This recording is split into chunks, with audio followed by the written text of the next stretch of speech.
Bienvenue chez Reset Your Mind. Aujourd'hui, nouvel épisode dédié au coût de la reconversion, ce que personne ne dit lorsque tu quittes ton job de salarié pour te lancer. Pourquoi j'avais envie de faire cet épisode? Parce qu'aujourd'hui, on glorifie ces reconversions, on rend tout extrêmement facile sur les réseaux sociaux. Il suffit de se lancer, il suffit de le vouloir. Oui, c'est vrai, mais non. Ou en tout cas, pas tout à fait, pas en totalité. Et je pense qu'il est aussi important de parler, parce que j'aime les choses honnêtes, parce que j'aime avoir les cartes en main pour pouvoir décider. Je pense qu'il est aussi important de parler de ce coût invisible de la reconversion. Qu'est-ce que ça réalise vraiment, se lancer à son compte, qu'est-ce que ça vient toucher, qu'est-ce que ça vient transformer. Parce que tout le monde parle de liberté, d'épanouissement, de suivre ta passion, de suivre ta vocation ou ta voie. Personne ne te parle vraiment du compte en banque à la fin du mois qui te regarde en te disant « Hey, on est un peu dans le rouge là, non ?» Personnellement, j'ai quitté mon job, j'ai quitté une carrière de plus de 25 ans dans le corporate, dans le digital, milieu que j'adore encore aujourd'hui, dans les fintech, milieu qui me passionne toujours, qui est rempli de gens brillants, mais milieu aussi très très speed. J'ai quitté une carrière de plus de 25 ans dans le digital pour me lancer il y a un peu plus de 2 ans maintenant. Et je vais te dire un truc que les coachs en reconversion de carrière ne disent jamais. Tous les 6 mois, tu vis une crise existentielle. Tous les 6 mois. Les 6 premiers mois ont été une lune de miel, honeymoon, ultra dur, ultra intense, mais passionnant. Au bout de 12 mois, tu te poses des questions. Au bout de 18 mois, tu te reposes des questions. En fait, tu te poses régulièrement des questions parce que tu vis une véritable mutation interne qui est bien plus profonde et bien plus intense que ce que n'importe qui te dira. Et pourtant, je referais exactement le même choix. Mais je pense que je fonctionnerais autrement. Alors c'est vrai, on te vend la reconversion comme une renaissance. Et c'est vrai, c'est une renaissance. Mais ce qu'on oublie de te dire, c'est qu'avant de renaître, il faut une mort. Il faut une petite mort. Et cette petite mort, elle passe par énormément de choses. Elle passe par une petite mort de ton identité professionnelle. Et ça, on va y revenir, parce que c'est loin d'être aussi simple et aussi indolore qu'on ne le pense. Et surtout, personne ne t'explique comment passer, comment traverser cette petite mort. Parce que tu ne quittes pas seulement un job. Tu quittes 20 ans d'identité professionnelle que tu as créée de toutes pièces. Le deuil est réel. Et j'utilise volontairement le mot deuil. Le deuil est réel. Tu fais le deuil de 20 années de vie, de sacrifice pour construire, pour créer cette carrière-là. Le deuil est réel, le nier, c'est se planter. Il faut quand même reconnaître que le CDI est le piège doré le mieux conçu pour te maintenir en poste parce que tu es assez payé pour rester, mais pas assez pour avoir du sens. Mais pas assez pour te sentir vivant sur la durée. Alors voilà, j'aimerais commencer vraiment cet épisode autour de ce que tu vas perdre. Oui, ce que tu perds vraiment en partant. Ce que tu perds vraiment en partant et en quittant le salariat, le corporate, c'est ton identité professionnelle que tu as mis des années à construire. Alors, à la fin du monde non plus, on se rassure, on peut, ce qu'on a réussi à construire en 10, 15, 20 ans, ou même 30 ans, on peut le reconstruire dans les 10, 20 ou 30 ans qui nous restent à travailler. Un peu plus de 40 ans pour mémoire. Donc, ce que tu as réussi à faire en X années derrière toi, tu peux le refaire. Mais c'est une petite mort, c'est un deuil. Tu vas perdre ton identité professionnelle, ton titre, ton attractivité pour beaucoup. Il va falloir traverser ce deuil, cette petite mort, pour renaître, recréer une identité professionnelle, pas forcément de toutes pièces, mais au-delà du titre que tu avais, au-delà de l'entreprise pour laquelle tu travaillais, au-delà du rôle que tu avais et de l'expertise que l'on te reconnaissait. Et ça, c'est pas aussi indolore qu'on ne le pense, parce que tu peux être confronté. Je vais te partager d'ailleurs quelques phrases que moi, on a pu me dire. Quand j'ai annoncé que je lançais mon activité de coaching et de management de transition, je me souviens très bien de certaines personnes de mon ancienne vie professionnelle qui ne me côtoyaient même plus. Lorsqu'on se croisait dans des événements pro qui ne m'adressaient même plus la parole, limite comme si on s'était jamais vu. J'ai eu le droit, mais pourquoi tu fais ça? Tu es en train de te gâcher. Mais enfin, on ne vit pas du coaching. Après tout ce que tu as réussi à réaliser, tu vas faire ça? T'es sûr que tu veux faire ça? Oui. je suis sûre, et encore aujourd'hui, je suis mes 10 000 fois sûre de faire ce que je fais et d'être à ma place. Mais ces phrases-là, faut quand même savoir les encaisser. Et puis, cette perte d'attractivité, on n'est plus invité pareil. Il y a les proches aussi. Les proches qui ont peur, qui projettent leur propre peur en disant mais enfin, il t'a pensé à la retraite et ce genre de choses. Bref, c'est une véritable petite mort, il y a une phase de deuil et je pense que c'est important de ne pas la sous-estimer. La deuxième chose que je voulais évoquer avec toi dans ce coût de la reconversion, c'est les coûts qui ne sont pas forcément calculés mais qui sont importants. Bon, c'est le coût financier. Tu ne vas clairement pas retrouver ton salaire du jour au lendemain. Il va falloir un petit peu de temps. Il va falloir un petit peu de temps, alors, sauf si tu es ultra brillant, ce qui est aussi possible, mais la plupart des entrepreneurs qui se lancent ou des indépendants qui se lancent ne retrouvent pas leur niveau de salaire en un an. Faut pas se leurrer. Heureusement, en France, on a France Travail. On a France Travail, on a ce soutien-là qui est quand même assez non négligeable. Dans beaucoup de pays, il n'y a pas ça. Mais il est clair que ton rapport à l'argent va être sacrément chahuté, va être très intensifié parce qu'il n'y a plus rien qui fonctionne comme avant. Tu cotises plus à la retraite de la même manière. En fonction du choix que tu fais, de la structure d'entreprise, tu vas être plus ou moins taxé. Le chiffre d'affaires, va falloir faire rentrer du revenu. Il y a des mois, tu vas faire rentrer du revenu, des mois, tu vas pas en faire rentrer. C'est loin d'être, mais ça se lisse. Quand tu es dans les mois down, je peux t'assurer que tu gères pas du tout de la même manière. Tu es en décompte, tu es en moins. Et c'est là où, pareil, c'est important de se faire coacher parce que ça secoue sacrément quand tu as 20, 25, peu importe le nombre d'années que tu es derrière toi de salariat, mais de ne pas avoir de salaire fixe qui tombe à la fin du mois, ça secoue sacrément. Tu vas avoir les coûts relationnels. Donc c'est ce que je te disais un petit peu avant, il y a un énorme tri qui va se faire dans tes relations pro, dans tes relations perso, amicales aussi. Et puis le partenaire, conjoint, conjointe, qui peut être aussi très challengé il ou elle n'est pas entrepreneur aussi. C'est encore plus flagrant souvent. Et qui peut être sacrément challengé aussi, sacrément effrayé parce que toi, tu vas beaucoup bouger, tu vas beaucoup évoluer, pas lui. Il y a son propre rapport à l'argent aussi, à la sécurité de la famille, au projet que vous aviez éventuellement fondé ensemble, qui est en train de complètement changer. Donc ça aussi, c'est une crise existentielle, mais ça vient beaucoup, beaucoup challenger toute la sphère relationnelle que tu as pu construire autour de toi avec les années. Il y a le coût psychologique que l'on sous-estime complètement, qui ne rentre jamais en ligne de compte. Le coût psychologique, c'est réapprendre à parier sur l'avenir, réapprendre ce temps long où tu vas plus avoir forcément de récompense immédiate. Plus de récompense immédiate à travers une augmentation.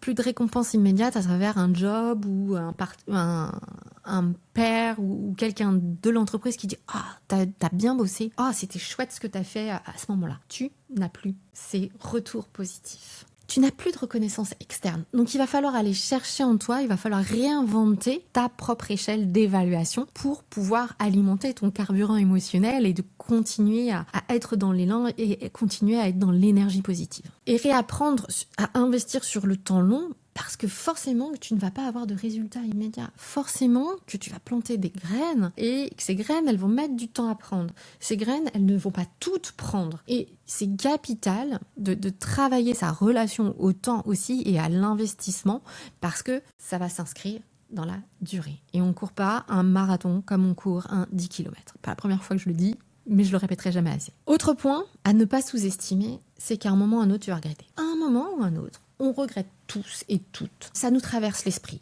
en tout cas, de regretter d'avoir quitté le salariat, la sécurité. Parfois, ça dure plusieurs jours, semaines ou mois. Parfois, ça dure 2 secondes. Parce que quand tu restes objective et que tu te remémores tout le contexte et pas seulement le vécu idéalisé, alors très vite, cette pensée-là, elle passe.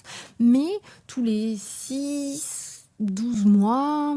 tous les ans, à chaque fois que ça va pas marcher, à chaque fois que tu vas avoir un nom d'un prospect, à chaque fois que tu vas lancer une offre qui marchera pas ou un produit qui marchera pas forcément, à chaque fois que tu n'auras pas la rentrée financière que tu espérais ou que tu n'auras pas le résultat tout à fait espéré, eh bien, ça va venir énormément te challenger et avoir ce petit côté, c'était mieux avant, j'étais quand même plus au chaud. Oui, mais est-ce que pour autant tu y retournerais? La question, elle est vraiment à se poser. Encore une fois, non pas avec le vécu idéalisé, mais avec le vécu réel. J'ai un coaché qui m'a dit récemment, non mais de toute façon, Stéphanie, entreprendre, c'est Koh-Lanta tous les jours. Et j'aime beaucoup cette expression parce que c'est vrai, en fait.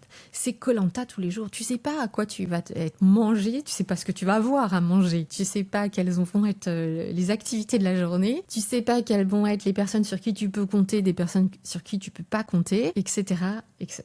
J'aimerais évoquer avec toi la différence entre ceux qui réussissent et les autres. Je crois fondamentalement que ceux qui réussissent, ce ne sont pas ceux qui ont le meilleur business plan, que ce ne sont pas ceux qui ont le meilleur réseau. Le réseau, c'est clairement pas suffisant. Je pense pas que ce soit ceux non plus qui aient les meilleurs diplômes. Je ne pense pas non plus que ce soit ceux qui soient les plus innovants du tout. Je pense que la différence, elle se joue dans la capacité à traverser les moments d'inconfort.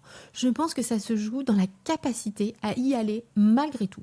Même lorsque personne ne croit en toi, même lorsque parfois toi tu doutes, mais de rester aligné et d'y aller quand même. Je pense que c'est vraiment capital de cultiver ça. Personnellement, j'ai fait quelque chose quand je me suis lancée, je me suis inscrite, je me suis offerte, parce qu'il y a aussi tout ce côté investissement en soi qui va être chahuté et challengé, mais je me suis offert, quand je me suis lancée, un accompagnement de 12 mois de coaching. Tu vas te dire, oh là là, mais qu'est-ce que c'est 12 mois? Mais non. Je me suis offert 12 mois d'accompagnement de coaching et ça a été la meilleure décision de ma vie. Ça n'a pas été un coaching business, comment lancer une offre, ça n'a pas été une formation marketing, etc., système de vente ou que sais-je. Ça a été un investissement de coaching d'entrepreneur sur moi-même. On a travaillé pendant 12 mois le mindset. On a travaillé pendant 12 mois tout ça. Et d'ailleurs, alors je l'ai fait aux États-Unis parce que moi je suis formée aux États-Unis et même s'il y a plein de choses que je n'aime pas aux US, la partie coaching est quand même sacrément avancée par rapport à ce qu'on fait en France. Mais d'ailleurs, je me pose la question de créer moi-même un accompagnement pour les entrepreneurs sur ce modèle-là parce que ça a été game changer pour moi. Ça a été, mais vraiment, si j'avais pas eu ça, je pense que j'aurais laissé tomber depuis longtemps. Mais tellement ça secoue, tellement ça bouge, tellement ça renverse la table de se mettre à son compte, de se lancer. Et je pense que ça, c'est dommage de ne pas se l'autoriser plus. Autre chose que j'ai faite et que je vous partage si vous voulez vous lancer, c'est de vous mettre dans des réseaux, de ne pas être seul. Parce que ce qui se passe la plupart du temps, c'est de s'isoler. C'est la pire des erreurs. La pire des erreurs. Donc, mettez-vous aussi dans des réseaux si vous voulez pas investir dans du coaching, ce que je trouve dommage. Mais voilà, inscrivez-vous dans des réseaux qui vous accompagneront. Et enfin, pour finir, quand même, j'ai envie de rester sur une note positive. Pourquoi j'ai quand même sauté le pas et pourquoi est-ce que je recommencerai? Parce que c'est une question de conséquences que l'on a envie d'assumer. Encore une fois. Parce que, est-ce que j'avais envie de vivre avec le regret de ne jamais m'être lancée? Non. Je préférais vivre avec le regret de me dire, je vais me lancer et peut-être que ça marchera pas. Et je l'assume. Et c'est toujours une option de s'autoriser à se dire, si au bout de 3, 5, 10 ans, c'est pas où j'ai envie d'être, eh bien, je peux toujours repostuler dans un poste de salarié parce qu'on apprend énormément quand on est à son compte. On touche à beaucoup de choses. Mais j'avais pas envie de vivre avec ce regret, si je puis dire. Et c'est pas parce que c'était facile ou parce que c'était difficile. Parce qu'il y a toujours du difficile. Ici ou ailleurs, pour moi, c'est 50-50. Vraiment, je pense que c'est important de revenir là-dessus. Il n'y a jamais rien qui est tout beau, tout lisse. Ce n'est pas vrai. Il y a 50% de positif, 50% de négatif. À vous de choisir ce que vous observez le plus souvent et dans quelle sphère vous avez envie de venir et de revenir plus souvent.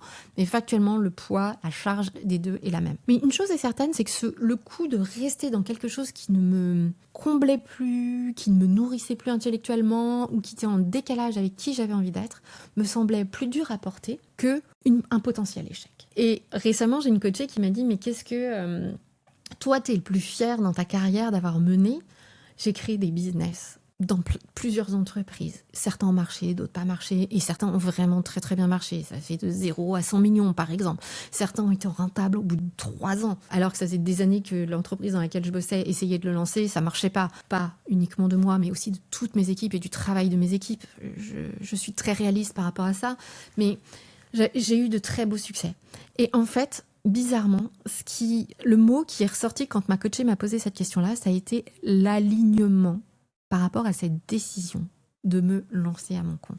Ça a été l'alignement de me dire, j'ai pris plein de murs, j'ai fait énormément d'erreurs. Si je peux retransmettre autrement à d'autres personnes et avoir des carrières dingues, à créer des business dingues à leur compte ou pour des entreprises, sans y laisser leur peau, alors ça vaut la peine. Donc voilà, pour conclure cet épisode, vraiment, j'ai envie de te rappeler que se reconvertir, c'est génial. c'est génial, c'est passionnant. À partir du moment où tu acceptes que l'échec peut être au bout du chemin. À partir du moment où tu n'es pas sur ce qui est communiqué sur les réseaux sociaux, c'est facile, tu travailles 5 heures par jour et tu gagneras 100 000 euros par mois. Tout ça, est-il besoin de rappeler que c'est du bullshit ? Je ne suis pas certaine, mais bon, je le redis quand même. La reconversion, elle a besoin de s'appuyer sur cet alignement que j'évoquais juste avant, quelque chose de fort, quelque chose de puissant, qui va t'aider à te lever tous les jours, qui va t'aider à aller traverser malgré tout les inconforts, aller passer à l'action, même quand t'as peur, même quand t'as peur d'échouer, même quand t'es pas sûr de toi, même quand tu sais pas si c'est vraiment ça, si c'est le bon positionnement, si c'est la bonne offre, si tu vas, ce pourquoi qui va t'aider à rester de ton côté ta meilleure alliée, même quand tout le monde va douter autour de toi et que toi tu vas douter aussi. Et je pense qu'il faut être lucide sur ces éléments que je t'ai partagés aujourd'hui. Si tu es prêt à les accepter comme faisant partie du chemin, comme faisant partie du voyage, alors vas-y, fonce. Si tu n'es pas complètement prêt, peut-être qu'il est intéressant pour toi, il peut être une bonne idée de créer un side project, de garder ton job actuel et de créer un projet à côté pour tester, pour te lancer, parce que tu auras la sécurité du job et puis tu pourras te lancer, t'entraîner à être un entrepreneur. Je pense qu'avec le recul, c'est peut-être, si je devais le refaire, c'est peut-être ce que je ferais. Me lancer plutôt en parallèle de mon activité. Après tout, j'ai repris mes études plusieurs fois, tout en bossant à temps plein. J'aurais pu lancer mon projet business à côté, en toute simplicité. Alors voilà. J'espère que cet épisode t'aura plu. Je te dis à la semaine prochaine. Si tu as envie qu'on travaille ensemble ou si tu te poses des questions, que tu as envie de creuser cette partie-là, te lancer, est-ce que c'est le moment ou pas, tu trouveras dans les commentaires de l'épisode le lien pour prendre rendez-vous. N'hésite pas. Je serais ravie d'échanger avec toi. C'est pas